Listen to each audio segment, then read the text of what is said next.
Constitution européenne. Et ce projet institutionnel constitutionnel proposé repose sur 3 piliers. Action, avec un régime parlementaire avec une majorité garantie. Contrôle, avec la mise en place, qui n'existe pas du tout dans la Ve République, d'une chambre constitutionnelle qui remplace tous les conseils non élus. Et circuit court, comme le RIC en toute matière, constituant et les 3 autres qui sont cadres, comme on dit dans le milieu. Voilà. D'accord.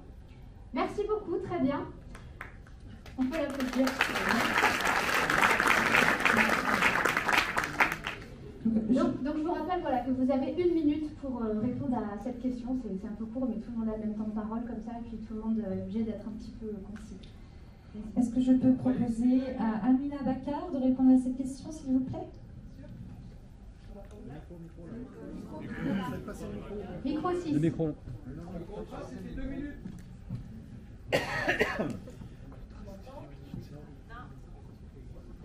On m'entend? Bonsoir. Oui. Merci. Donc, plusieurs choses sont à cœur de mon programme qui s'appelle Liberté et Dignité. Parce que je pense qu'en donnant plus de liberté et de dignité aux concitoyens français, effectivement, nous allons réussir à une relance plus équitable et plus juste. À ce titre, il y a une proposition qui me tient à cœur au niveau de la réforme constitutionnelle, c'est de mettre la cohésion nationale et sociale comme une valeur constitutionnelle. Alors aujourd'hui, on a des candidats qui érigent une partie de la population contre une autre partie de la population, une partie de la population sociale contre une autre partie de la population sociale, parce qu'aujourd'hui, la cohésion nationale n'est pas une garantie constitutionnelle. Elle est aujourd'hui un arbitrage entre candidats. C'est pour ça que nous avons des candidats des extrêmes qui montent. Donc j'aimerais que cette valeur soit inscrite dans la Constitution en premier lieu. En deuxième lieu, effectivement, pour nous, la représentation, donc les assemblées démocratiques, ont besoin aujourd'hui d'être émergées de voir émerger la participation citoyenne. Alors aujourd'hui, nous avons un système représentatif et nous allons avoir un système démocratique participatif. Et pour cela, il y a une 3e assemblée qui existe, qui est le CESE, que le Conseil économique et social et environnemental, que personne ne connaît, qui bénéficie de lieux, de locaux, de financement et de représentation de corporations. Pour nous, ce lieu n'a plus vocation à exister parce qu'il ne pourvoit pas à une démocratie représentative et participative. Pour nous, il serait bon de le faire disparaître et de remplacer ce Conseil CESE par une assemblée citoyenne et républicaine. Donc la représentation des citoyens sera dans ces lieux pour pouvoir porter des corrections des politiques publiques, des éclairages également, et une démocratie qui serait participative et non plus seulement représentative. Enfin, effectivement, j'ai à cœur tout ce qui est les luttes contre les discriminations. Ça, c'est autre chose, j'en parlerai dans cette 3e proposition. On a également une proposition sur le référendum, un référendum d'initiative citoyenne. L'idée aujourd'hui, on le voit bien avec les concertations dans les rues, on le voit bien autour des ronds-points, les gens ont envie de s'exprimer. Ah.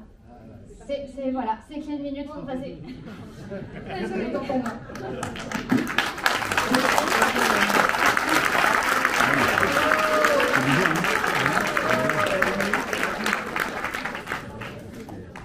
Ensuite, est-ce que l'on peut passer le micro monsieur...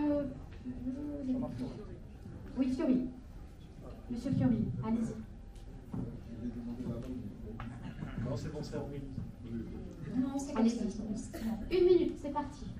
Bon, alors en 1 minute, je ne vais pas pouvoir vous expliquer grand-chose. Disons simplement qu'en ce qui concerne la question qui est posée, institution et constitution, je suis partisan de renverser totalement le système. Si vous examinez un petit peu le système de la République, puisqu'on vous en parle tout le temps et que tout le monde est conditionné par ce système depuis toujours, examinez et citez-moi quel est le pays dans le monde où il y a de la République sans corruption et où les peuples sont heureux. Vous n'en trouverez aucun. Cherchez dans l'histoire, remontez jusqu'à la Grèce antique, jusqu'à Rome, la République n'a toujours apporté que la corruption et qu'un système qui termine toujours par l'effondrement de la société. Alors, je pense, moi, qu'il est temps aujourd'hui que l'humanité change complètement et qu'au lieu d'avoir un gouvernement qui soit une autorité sur le peuple, j'estime qu'une gouvernance, c'est le peuple qui doit décider.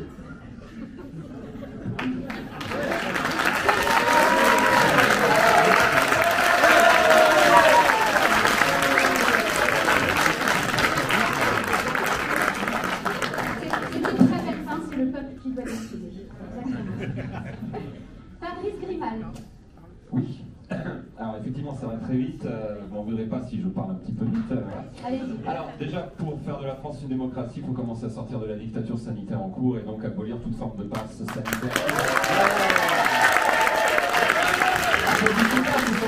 Il va y avoir le groupe derrière. Ça c'est une première étape, mais ça va pas changer sur le fond.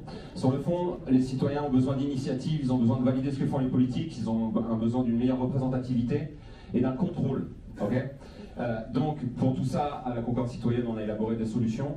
Pour l'initiative, évidemment, c'est le RIC en toute matière, aussi le RIC local, avec 1 million de signatures, pas de quorum, et une commission tirée au sort qui l'administre pour que les politiques ne puissent jamais y mettre leur patte. Ensuite, au niveau de la validation, c'est avant tout les référendums qui doivent être obligatoires pour toute signature de traité international et pour toute modification de la Constitution. Il est hors de question que le peuple ne valide pas lui-même des changements constitutionnels. Et en plus, dans notre programme, les 10 plus gros paquets de mesures seront soumis à référendum, parce que si vous votez pour nous, vous votez pour un package, mais peut-être qu'il y a des choses qui ne vous plaisent pas et vous avez le droit de le dire. Au niveau de la représentativité, on veut un président élu. Je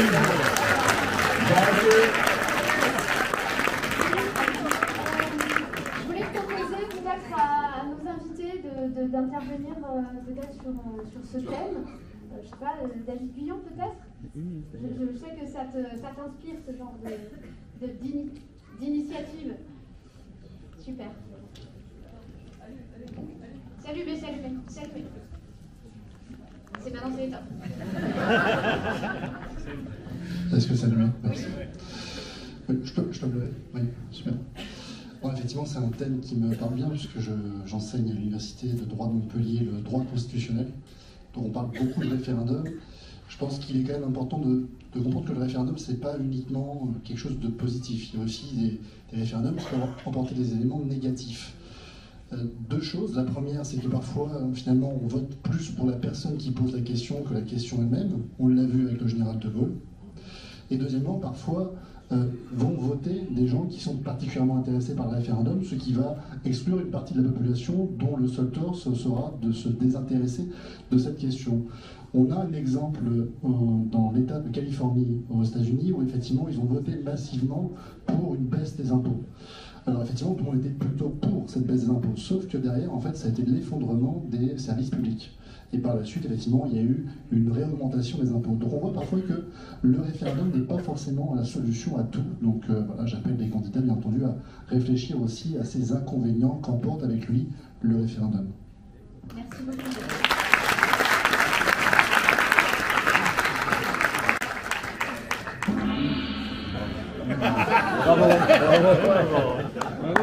Bravo David. Wow. Alexandre Langlois, est-ce qu'on vous laisse traiter cette question justement? Bonsoir. Oui, visiblement les crevettes ne marchent pas. Bonsoir. C'était allumé aussi. Là ouais. Bonsoir, merci pour votre invitation et bonne année et bonne santé à tout le monde. Le quinquennat qui s'achève consacre l'effondrement du système démocratique. Il y a une forte attente populaire de retrouver une souveraineté. C'est pour ça que, dès le mois de juin, je mettrai en place le référendum d'initiative citoyenne, qui est la première mesure fondamentale pour que toutes les autres puissent en décliner. Les deuxièmes choses, le programme sera beaucoup plus long que ce que je vais développer dans 7 minutes.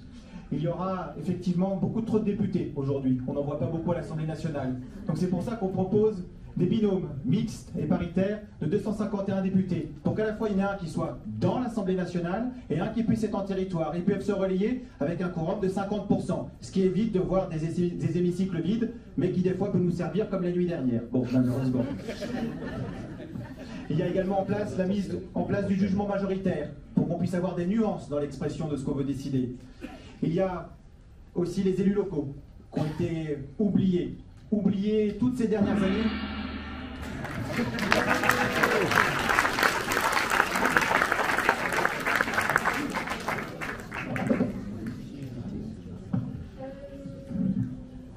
Oui. Du coup, c'était à Christophe Prévost qui représente Jean Lassalle. Allô? Oui. Oui, alors hors temps de parole, je voudrais juste te dire que Jean s'excuse, mais il est à l'Assemblée actuellement en train de défendre nos intérêts.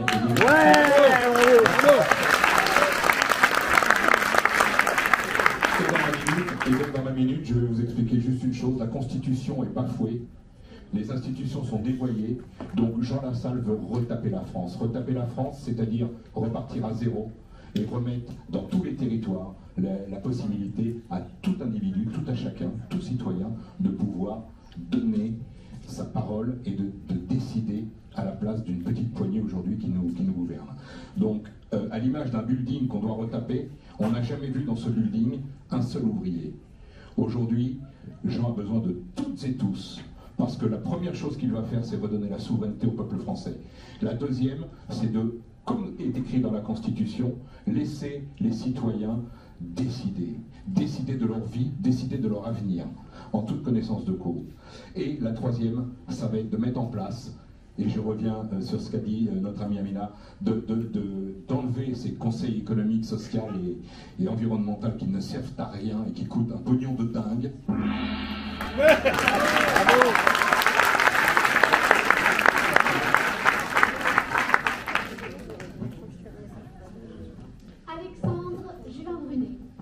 Merci. Je rebondis sur ce qui a été dit autour des tables. Effectivement, la démocratie n'existe plus en France et nous le voyons parce que nous sommes dans une tyrannie sanitaire qui, je le rappelle, pourrait demain basculer vers un totalitarisme technologique et financier.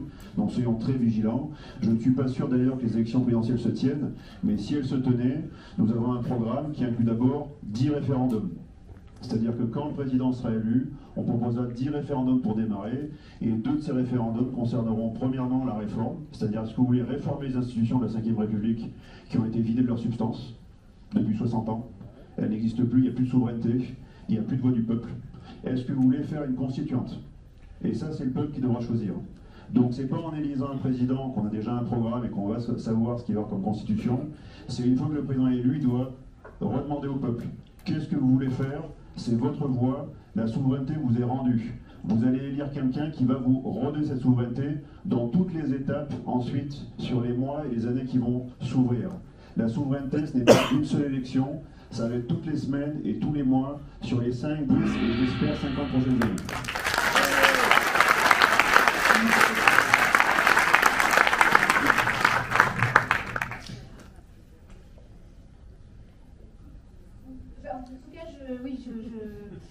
Voilà, parce qu'on parle en même temps. Est-ce que j'aimerais bien entendre un petit mot de Louis Fouché sur ce je sais que tu aimes beaucoup parler de souveraineté. Je sais que c'est aussi ton combat de récupérer un petit peu la souveraineté des êtres humains. Est-ce que tu peux nous dire un petit mot là-dessus? Merci Ingrid, merci à tous d'être là. Je trouve ça courageux, d'affronter une minute de temps de parole aussi. Je suis impressionné par votre capacité à synthétiser. Donc merci pour cet effort-là, pour tous les citoyens qui nous regardent. Et vous le savez, je suis extrêmement dubitatif sur la politique et sur le côté politicien. Donc moi je viens vraiment comme quelqu'un de critique vu de l'extérieur et qui travaille plutôt dans la société civile avec des collectifs directement, et reviennent toutes les questions de partage du pouvoir, de qui décide, comment on décide, quelles sont les règles du jeu. Et comme David, je vois l'écueil de tout vouloir décider en plénière, donc de ce référendum systématique, et pour autant j'entends là dans beaucoup de programmes, et qui doit être un reflet du peuple, cette envie de refaire partie de la décision publique. Donc voilà, après, je suis impressionné aussi par la biodiversité que vous représentez, c'est-à-dire après un système monolithique, complètement en train de s'effondrer, effectivement, un système unique, voilà, tous ces gens qui foisonnent partout, je trouve ça admirable, et j'espère que vous allez réussir à trouver une voie commune de prise de décision, parce que tant qu'un collectif ne s'est pas donné des règles du jeu, il continue à errer. Les Hébreux ont erré pendant 40 ans dans le désert, avant de sortir de l'Égypte.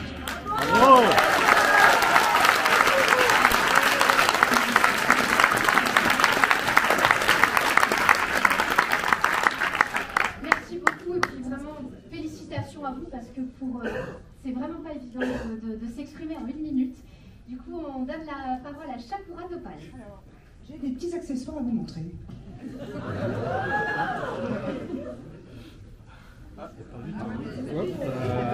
Allez.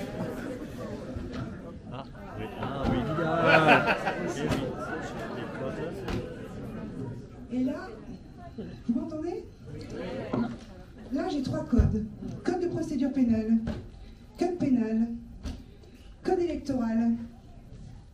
Il y en a sous contrôle de Maître Bruzard, 73 je crois en action, là. 73 codes. Voilà, et David, pardon, Maître David Guillon. Donc comment voulez-vous que les citoyens n'ignorent pas la loi? C'est impossible. C'est absolument impossible. Donc, en termes constitutionnels, il faut simplifier les choses. Et je voudrais, moi, que la prochaine fois, au prochain mandat, on ait une assemblée qui travaille 5 ans à simplifier les codes pour qu'on puisse connaître la loi. Alors, changer la Constitution, oui. Le RIC, oui. Tout un tas de choses comme le mandat révocatoire, oui. Mais il y a une chose, il faudrait qu'on apprenne à nos gosses à lire la Constitution à l'école. Parce que ce n'est pas...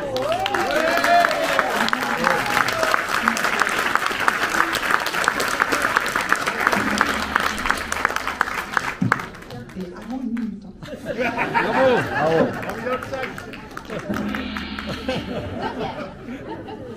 Merci beaucoup. Bravo. Je crois qu'on a aussi une personne en visio qui voulait s'exprimer sur cette question. Monsieur, Madame Tonin? Monsieur Dominique Tonin, voilà. Est-ce que c'est possible de l'avoir en visio pour qu'il s'exprime sur la question? Apparemment, il n'est pas là. Thomas Fritz? Bah, on veut tous s'exprimer sur la question, a priori. Hein. Moi, sur celle-ci, ce qui a été dit, c'est pas mal, donc je peux laisser les autres parler. Bah, écoutez, moi, je veux bien prendre une minute pour en parler, si vous me la donnez. Qui parle, là? Marc Jutier, candidat à la primaire des Françaises et des Français, et candidat depuis une vingtaine d'années, et auteur de La Monnaie, hier, aujourd'hui et demain. D'accord. Allez-y, on vous écoute, c'est parti pour une minute. Alors voilà, bien sûr, je pense que tout un chacun ici est évidemment pour le référendum d'initiative citoyenne, et évidemment aussi pour une réforme de la Constitution. Je pense que pour faire ça sérieusement, il faudrait quand même quelques années, c'est-à-dire que il faudrait donner quelques années pour écrire une nouvelle Constitution. Je ne pense pas que ça doit être fait comme en 58 sur le coin d'une table entre M. Debré et M. de Gaulle pour écrire une Constitution. Quoi qu'il en soit, si j'étais élu le 24 avril 2022, moi j'accuse le président Macron et ses gouvernements Philippe puis Castex de malveillance envers le peuple français, de crise sanitaire, et ne s'est pas comporté de façon juste, irresponsable et n'a pas juste fait preuve de grave incompétence dans la gestion de cette crise. Et donc pour aller au fond des choses, si je suis élu président de la République le 24 avril 2022, je déclencherai immédiatement, dès ma prise de fonction, en tant que président de la République, une commission d'enquête sur la gestion de la crise sanitaire par l'exécutif. Bravo.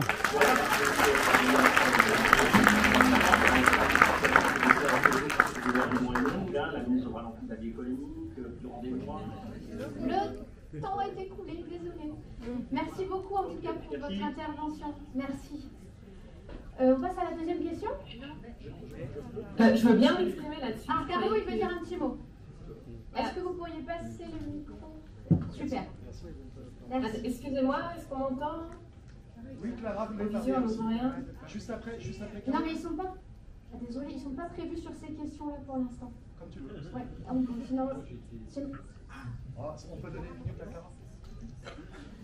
C'est son sujet quand même. J'entends si on peut donner une minute à Clara. Je reconnais la moitié. Sur cette question, j'avais Baccar, Lassalle, Fioril, Tonin, Laforêt, Grimal, Langlois, Topal. Ah, moi j'avais demandé celle-là aussi. On peut les faire. D'accord. Allez, on fait une exception. Allez, c'est parti.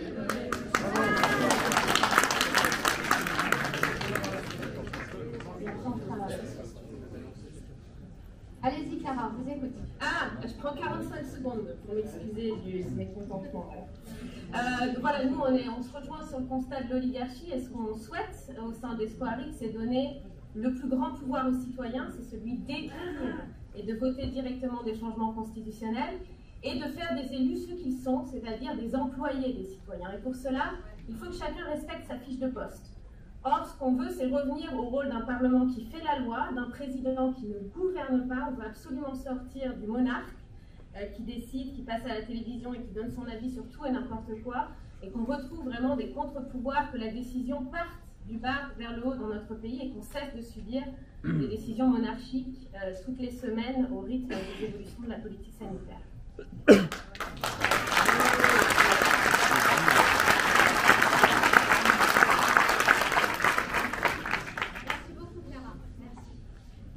C'est au tour de Philippe Argillier de s'exprimer sur cette question et ensuite on donnera la parole à Maître Carlo Brusa.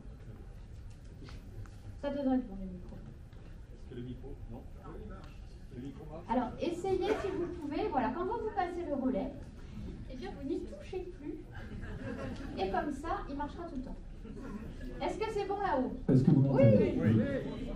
Premièrement, je suis très heureux d'être avec vous ce soir car ma vision est tout à fait pas différente, mais basée sur une vision en tant que consultant de gouvernement. J'ai été pendant plusieurs années derrière les coulisses des gouvernements et tout changement en France devra obligatoirement passer par une restructuration de la géopolitique. Et je sais que c'est un discours peut-être très dur aujourd'hui à comprendre, mais aucun changement en France pourra se faire si nous n'avons pas avant négocier la géopolitique de notre pays. Et chose qui a été faite il y a 6 ans en arrière par le Rassemblement des droits de l'homme. Tout changement en France ne pourra que se faire sous cette condition. Et je partage l'entièreté de toutes celles et tous ceux qui sont là aujourd'hui, toute leur idéologie, mais par contre ce qu'il leur faut c'est un véhicule blindé, c'est-à-dire exactement un gouvernement lui-même qui peut faire face à notre gouvernement. Et le Rassemblement des droits de l'homme, depuis jour 1, je l'ai toujours dit, est un gouvernement. Et ce sera la seule et unique façon de pouvoir éradiquer le système en place qui est tenu par le gouvernement de l'ombre, qui dirige le gouvernement que vous élisez tous les 5 ans. J'ai 20 ans d'expérience, ça fait 15 ans donc que j'ai été consultant de ces gouvernements, et je peux vous garantir ce que je vous dis est une réalité.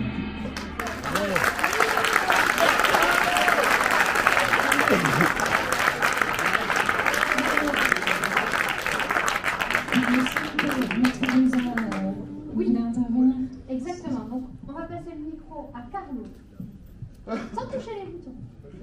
Merci beaucoup. Bonsoir. Moi aussi, je suis très heureux d'être là.